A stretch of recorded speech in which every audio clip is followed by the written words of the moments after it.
حضرت انس بن مالک حدیث کے راوی، میری طرف دیکھیے گا، حضرت انس بن مالک حدیث کے راوی ہیں، توجہ کرنا۔ کہتے ہیں ایک بی بی حضور کے پاس آئی، اپنا علاقہ چھوڑ آئی، آ کے کھڑی ہوئی تو اس نے کہا حضور میں خاندان بھی چھوڑ آئی ہوں، سسرال بھی، میکا بھی، ننیال بھی، ددیال بھی، میں ہر ایک کو چھوڑ آئی ہوں، میں جائیداد والی تھی وہ بھی چھوڑ آئی ہوں، مال دولت بھی چھوڑ، ایک میرا بیٹا تھا جوان وہ میں ساتھ لائی ہوں۔ سونیا یہ آپ کی نوکری کرے گا اور میں حضرت فاطمہ کی ڈیوٹی کروں گی، میں حضرت عائشہ کے برتن دھویا کروں گی، میں بھی نوکری کروں گی، حاضر ہے۔ فرماتے ہیں رسول پاک نے بچہ اصحاب صفہ میں رکھ لیا، اصحاب صفہ میں، اور بی بی کو نبی پاک صلی اللہ علیہ وسلم نے عورتوں کے ساتھ متعین کیا۔ حضرت انس کہتے ہیں وہ نوجوان بڑا پیارا، بڑا میٹھا، بڑا دھیما، بڑا وفاشار، وہ سبق اچھی طرح یاد کرتا، وہ نماز دلچسپی سے پڑھتا، وہ حضور کی باتوں کو غور سے سنتا، وہ رسیلا، وہ سنجیدہ، وہ کم گو، وہ میٹھا، وہ پیارا۔ کہتے ہیں بڑی دلکشا طبیعت، اس کی مقناطیسی سی شخصیت، طبیعت کھنچی چلی جائے اس کی طرف، بڑا حسین و جمیل وہ نوجوان۔ اس ماں بیٹے کے تذکرے ہونے لگے کہ بڑی جائیدادیں چھوڑ کے آئے، بڑے مال والے، انہوں نے بڑی قربانی دی ہے، ہر رشتہ ناتا توڑ کے رب رسول سے یارانہ لگایا ہے، اللہ بڑا بے نیاز ہے۔ وہ بچہ بیمار ہو گیا، شدید علیل ہوا۔ حضرت انس بن مالک فرماتے ہیں ہم قریب جا کے بیٹھے تیمارداری کرنے تو اتنا علیل ہوا، اتنا علیل ہوا کہ اس کا وجود کانپنے لگا۔ کہتے ہیں کچھ ہی دیر گزری تو اس نے کلمہ پڑھا، روح پرواز کر گئی، روح پرواز کر گئی، سننا روح پرواز کر گئی۔ کہتے ہیں نبی پاک صلی اللہ علیہ وسلم کو بلایا، حضور آئے تو آنکھوں میں آنسو۔ نبی پاک صلی اللہ علیہ وسلم نے سر پہ ہاتھ پھیرا اور پہلے حضور نے جملے ارشاد فرمایا تم غسل دو، کفن دو، میں خود اس کا جنازہ پڑھاؤں گا۔ پھر حضور نے فرمایا نہیں، اسے غسل نہیں دینا، ارادہ بدل گیا ہے، پروگرام تبدیل ہو گیا، اسے غسل نہیں دینا، کفن نہیں دینا۔ حضور کیا کرے؟ فرمایا اس کی اماں کو جا کے بتاؤ۔ یہ نہیں فرمایا بلا کے لاؤ، اماں کو جا کے بتاؤ۔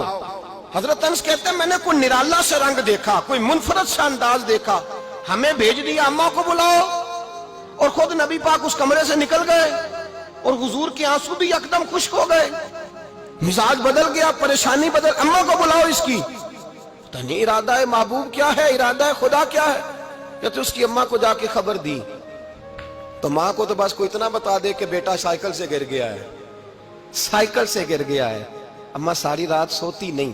ایک شاعر نے کہا تھا ایک مدت ہوئی میری ماں نہیں سوئی، میں نے ایک رات کہا تھا مجھے ڈر لگتا ہے، ایک رات کہا تھا مجھے ڈر لگتا ہے۔ یہ اپنے اپنے رنگ ہوتے ہیں، اپنا اپنا انداز ہوتا ہے۔ رمضان شریف کا مہینہ آتا تو میری اماں جی کہاں گری کا تیل منگاتی، چیزیں منگاتی، اور پھر زبردستی میں منع کرتا کہ اماں جی نہیں، یہ آپ کیا کر رہی ہیں، میں تو تیل ویسے بھی ذرا کم استعمال کرتا ہوں، تو رگڑ رگڑ کے، اور نہیں کتابیں بڑی موٹی ہیں، فلاں چیز بڑی موٹی، اس کا رنگ تھوڑا نرالا ہے۔ اور یہ جو ماں کا رنگ ہے نا، اس جیسا رنگ دوسرا ملتا بھی کوئی نہیں دنیا میں۔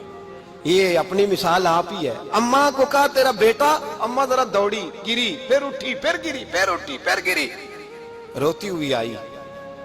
کہتے ہیں پیچھے وہ روئی، لیکن جب بیٹے کی میت کے قریب آئی تو اب نہیں روئی۔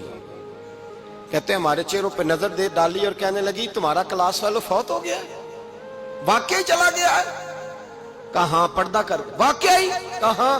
کہتے ہیں اماں نا زمین پہ بیٹھی اور پہلے اس نے بیٹے کے پیر اٹھا کے چومے، پھر سینے پہ رکھے، پھر وہاں سے اٹھی اور ادھر آئی، سر سجدے میں رکھا اور دونوں ہاتھ اٹھا کے کہنے لگی اے اللہ میں دولت کے لیے ایمان نہیں لائی تھی، اے اللہ میں جائیدادوں کے لیے کلمہ نہیں پڑھا تھا، مولا میں تیری بارگاہ میں آئی تھی تو میں تیرے اور تیرے رسول کو مان کر آئی تھی، خدا بندہ میں نے میکے چھوڑ دیے، سسرال چھوڑ دیا، ننیال چھوڑ دیے، ددیال، وہ دشمن تھے سارے دین کے، چھوڑ کے آئی، میں نے آرزوؤں کا بڑا مکان بھی چھوڑا، خدا بندہ بیٹے نے جانا تھا، مجھے شکوہ کوئی نہیں، لیکن خدا بندہ اب میرے سارے کہیں گے تو نے کلمہ پڑھا تھا تو تیرا بیٹا ہی چلا گیا، اے اللہ کی اگر تو نے دل مسلم کی دل جوئی نہیں، تانا دیں گے بت کے مسلم کا خدا کوئی نہیں، اے اللہ میرا یقین کہتا ہے کہ اگر تو مارنے پہ قادر ہے تو زندگی دینے پہ بھی قادر ہے، خدا بندہ کافروں کو راضی نہ کر، وہ خوش ہو جائیں گے،